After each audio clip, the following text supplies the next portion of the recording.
Plus de 200 fidèles ont répondu à ce rendez-vous annuel. Le baptême d'eau sur le fondement du vrai Jésus-Christ, comme l'annonce l'Église universelle pour la restauration de la vision divine, EURVD. Ici à Dunkor, un village de la commune d'Abomey-Calavi, longeant la côte de l'océan Atlantique vers l'ouest, et pour le compte de l'ARS 19, les nouveaux qui ont reçu la parole et ont cru en Jésus-Christ ont été baptisés. Le baptême, c'est un symbole d'engagement. Parce que après avoir cru en Jésus-Christ, qui est notre sauveur absolu, vous devez vous faire baptiser parce que lorsque vous donnez votre croyance à Jésus-Christ, il vous donne son nom et son statut. Et le statut de Jésus-Christ, il est très saint.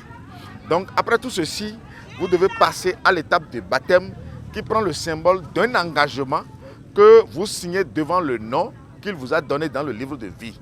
Selon le livre de 1 Pierre 3, versets 18 à 21, il a été dit clairement que le baptême n'est pas la purification des souillures du corps. Parce que, de par le passé, le monde nous a fait croire que c'est le baptême qui annule les péchés, alors que c'est le sang de Jésus-Christ qui annule les péchés. Jésus a versé son sang pour la rémission des péchés de celui qui va le croire. Mais le baptême, c'est un symbole d'engagement et c'est ça qui nous a réunis ici aujourd'hui. Esprit de force, 3e Nissan, arrêt 19. Tour à tour, les nouveaux convertis qui ont pris la résolution de croire en Jésus-Christ vont confirmer leur décision de passer par ce baptême. Le fidèle est accueilli dans l'eau et s'agenouille. Il sera ensuite basculé dans l'eau pour être totalement immergé. C'est un moment de joie et de grâce.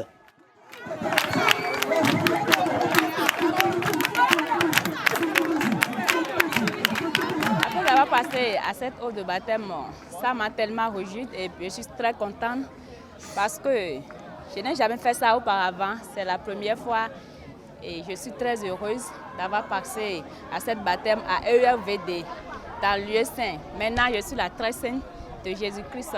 Je viens de franchir une étape très importante dans ma marche avec Jésus-Christ. Et mes impressions sont des impressions simplement de gratitude envers Jésus-Christ qui m'a quand même appelé dans cette vision parce que c'est une grâce, une pure grâce.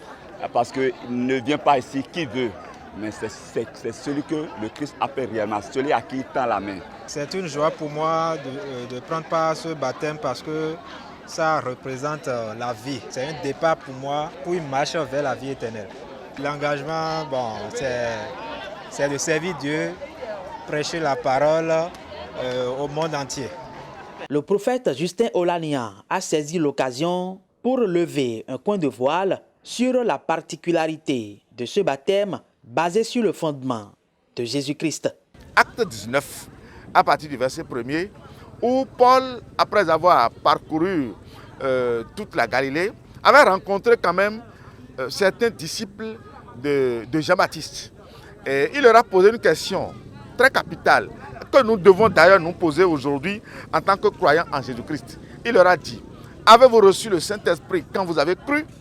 Et ils ont dit, nous n'avons même pas entendu qu'il y aurait un Saint-Esprit.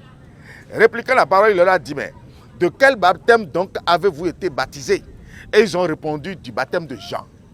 Et il leur a dit, Jean a fait un baptême de repentance. Sur ce mot, il les a encore rebaptisés au nom du Seigneur Jésus-Christ. Qu'est-ce que je veux dire par là? Le baptême qui est fait aujourd'hui dans les églises sur le fondement de Janus ne peut jamais être qualifié par Dieu. Le baptême de Jésus-Christ au nom de Jésus-Christ, c'est le baptême par immersion qui ne se fait jamais dans une piscine.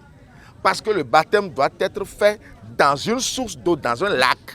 Parce que l'eau doit être naturelle, ça ne doit pas être une eau fabriquée, montée à un coin pour dire qu'on doit faire le baptême. Non, ça doit être fait dans une source. D'autres vagues de fidèles souhaitant passer par cette étape du baptême sont annoncées pour les jours à venir.